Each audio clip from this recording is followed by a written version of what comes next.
दंतेवाड़ा जिला के जगरगुंडा थाना क्षेत्र के अंतर्गत कमारगुड़ा और कोरमेटा के बीच में बनत सड़क के निगरानी में तैनात एक जवान आज प्रेशर बम के विस्फोट होने से घायल हो गई।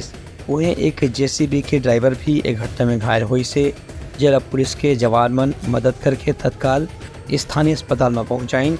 वहां शुरुआती इलाज के बाद अबोला दंतेवाड़ा की जिला अस्पताल में भर्ती कराए गए है। इस संबंध में आरनपुर थाना के पुलिस अधिकारी बताइन कि सुरक्षा बल और राज्य पुलिस के जवान मन आज बिहिनिया जब सड़क निर्माण कार्य में सुरक्षा देबर रवाना हो रही तभी उमन में से एक जवान और जेसीबी ड्राइवर प्रेशर बम के विस्फोट होने से घायल हो गई से फिलहाल घायल जवान के और जेसीबी ड्राइवर की इलाज चलत है। ये मामला आगे की आवश्यकता के अनुसार रायपुर में बेहतर इलाज पर भर्ती कराया जाए।